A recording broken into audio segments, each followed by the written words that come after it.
Oke, selamat pagi anak-anak. Pagi ini Kong Charman akan sedikit mendemokan bagaimana kita membuat tabel distribusi frekuensi dengan bantuan Microsoft Office, yaitu spreadsheet Excel ya. Oke, kita mulai saja tanpa basa-basi ya. Nah, kita ibaratkan dari kolom A sampai kolom J sampai baris kelima. Kita akan membuat simulasi nilai ya dari sini. Ini Bapak perlihatkan. Jadi ada kolom A sampai Z sampai baris kelima. Kita akan membuat nilai hasil ulangan matematika di mana kalian dianggap minimalnya adalah nilainya 65 dan nilai tertingginya 95 ya. Jadi untuk membuat data secara random antara 65 sampai dengan 95 itu kita buat di Excel dengan formula random between ya. Jadi kita tulis di sini sama dengan random between. Nah, random between. Nah, batas bawahnya di sini bottom ya. Bottomnya kita tuliskan 65. Sementara topnya kita tuliskan 95. Jadi di sini dimaksudkan Bapak minta angka minimum 65, maksimum 95, kemudian di enter ya. Nah, ini tinggal di copy aja, maaf tadi ya. Ini di copy ke sini.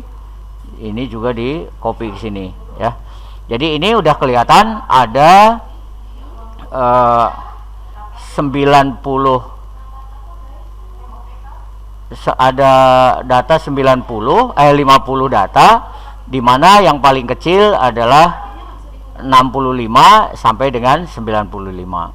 Nah, kalau misalnya kita inginnya hanya sampai 65 sampai 90, maka di sininya tinggal 65 sampai 90 ya. Jadi tergantung variasi kitanya mau minimumnya berapa, maksimumnya berapa ya.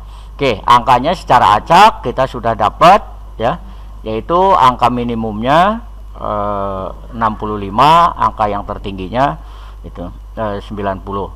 Nah, supaya random between ini tidak berubah terus setiap kali kita nomor enter ya, tekan enter, maka ini kita copy ya datanya, kemudian dipastekan sebagai value ya.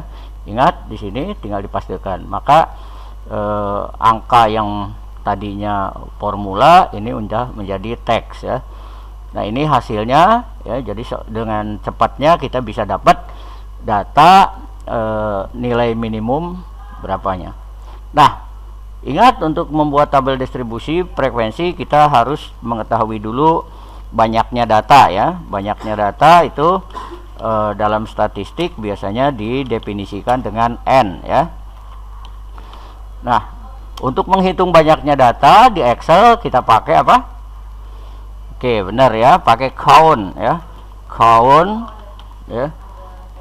Kemudian ininya di blok ya. Di enter, maka countnya itu banyaknya data bisa dibaca di sini. Itu ada 50 data ya. Oke.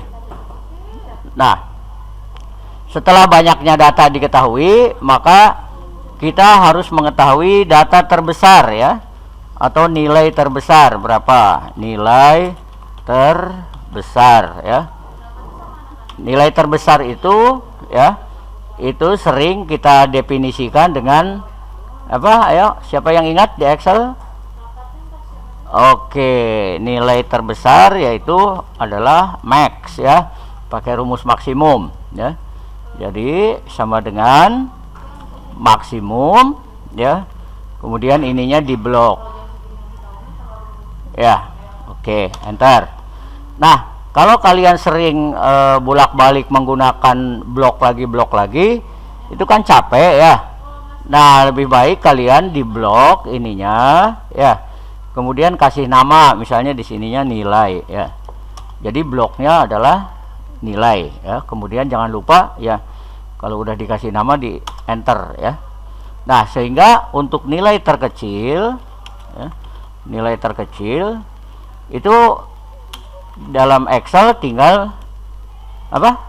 Min ya, sama dengan min. Kita nggak usah ngeblok lagi, tapi langsung aja kita kasih nama di sininya nilai ya, karena kita sudah mendefinisikan bahwa kolom A1 atau sel A1 sampai Z5 itu adalah dengan definisi nilai ya, sehingga akhirnya nilai terbesarnya kita tahu ya 65 dan nilai terkecilnya adalah 65. Kemudian salah satu cara untuk ini harus ditentukan dulu jangkauannya ya.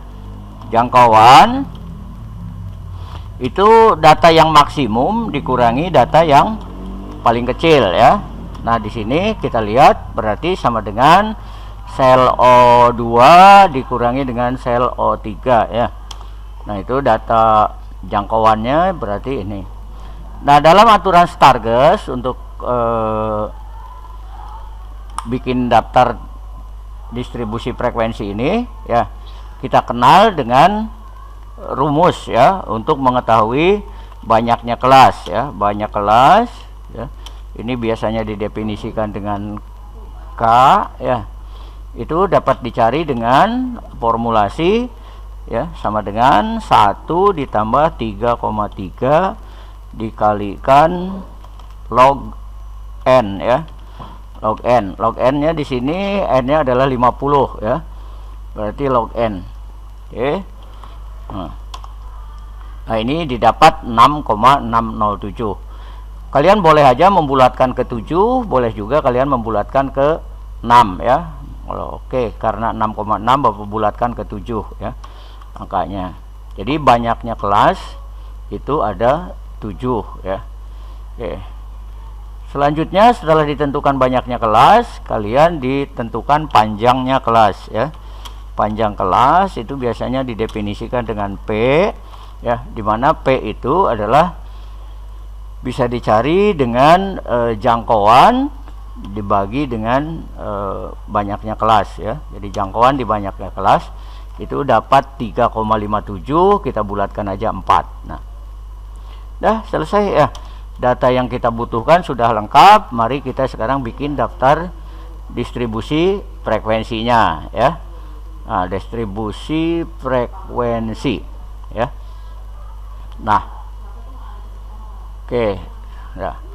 Nah, dari distribusi frekuensi ini kita tahu yang pertama kita namakan dulu kelas misalnya ya. Kelas, terus di sini nilainya ya. Karena nilainya ada 2, maka nilainya 2 kolom ya. Bapak siapkan nilai, kemudian di sini frekuensi ya. Frekuensi, frek aja. Oke. Nah, di sini Bapak besarkan dulu hurufnya pakai 14 ya. Nah, apa yang dimaksud dengan banyaknya kelas ya? Nah, yang dimaksud dengan banyaknya kelas ini kan ada 7 ya. Nah, yang dimaksud 7 tuh gini, ada kelas ke-1, kelas ke-2, kelas ke-3, kelas ke-4, kelas ke-5, kelas ke-6, kelas ke-7 ya. Nah, ingat nilai yang terkecil itu berapa? 65. 65 melangkah ke 4 langkah ya, sepanjang 4 kelas, 4 ya, panjang kelasnya karena 4. Maka dari 65 ke 4 berikutnya adalah ya, ingat 65 nya ikut 65, 66, 67, 68 ya. Berarti di sini ya adalah 68 ya. Jadi ada 4 langkah, 65, 66, 67, 68. Atau kalau mau pakai formulasi, ini sama saja dengan 65 ditambah 3 ya, 68. Nah, 68. Karena 68 itu di atas maksimum, maka di kelas minimumnya itu harus 1 langkah di atas 68, yaitu 69 ya. Nah, 69 ini kalau dalam Excel bisa dirumuskan dengan 68 ditambah 1 ya, karena ini berpola. Nah, selesai ini tinggal di ini aja ya, di copy paste, boleh di drag seperti ini ya, atau kalian boleh di drag dulu satu ini seperti ini ya, kemudian di blok ininya, di double klik di sini ya, atau ini tinggal ditarik aja ke bawah ya. Nah, ini udah ada ya. Jadi nilainya udah interval nilainya udah kita dapatkan ya. Seperti ini. Jadi kelas ke-1 minimum 65 sampai 68 ya. Kelas kedua itu adalah 69 sampai berapa tuh? 72 ya. Nah, sekarang bagaimana cara ngitung frekuensinya? Apakah akan dihitung secara manual satu persatu? Boleh ya. Mau pakai bantuan conditional formatting juga boleh. Misalnya 65 sampai 68 ya. Misalnya kita blok dulu nilainya, kemudian kita akan tampilkan nilai yang antara 65 sampai dengan 68 ya. Nah, ini akan kelihatan yang berwarna merah ya. Ada 1, 2, 3, 4, 5 ya. Jadi di sini ya 65 sampai 68 ada 5 ya. Kemudian dicek satu persatu ya, 69 sampai 72, 73 sampai 76. Nah, ini akan memerlukan waktu. Nah, untuk Excel ya, kalau mau cepat itu ada rumus frekuensi ya. Jadi cara ngisi frekuensinya tinggal sama dengan frekuensi ya. Frekuensi, kemudian dari mana datanya? Diambil dari nilai ya. Diambil dari nilai berdasarkan apa? Berdasarkan ini Bapak Ibu anak-anakku ya. Berdasarkan S2 sampai S8. Jadi nilai batas atasnya. Kemudian caranya gimana? Jangan lupa tekan Ctrl Shift Enter ya. Maaf, Bapak ulangi. Pertama diblok dulu ya. Kemudian dituliskan di sini ya sama dengan frekuensi. Frekuensi dari mana? Dari nilai dengan nilai urutnya adalah ini ya. Ctrl Shift Enter. Nah, otomatis di sini akan terisi frekuensinya ya. Jadi inilah ya daftar distribusi frekuensi yang berhasil ya kita buat berdasarkan kaidah Stargast dengan alat bantuan Microsoft Office ya, spreadsheetnya Excel. Jadi inilah yang dimaksud dengan distribusi frekuensinya. Ini udah otomatis ya. Kita cek, coba aja kalau kalian masih kurang yakin ya. Kita cek yang nilainya 85 ya. Nilainya 85 sampai 88 ya. Nah, ini ada 3 ya, 85, 86, 86 ya. Ada 3. Dan ini juga 85, 88 itu ada 3 ya.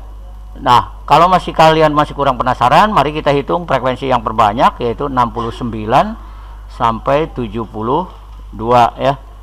Nah, ini 69 sampai 72 itu semuanya ada 1, 2, 3, 4, 5, 6, 7, 8, 9, 10, 11, 12, 13, 14 sama ya.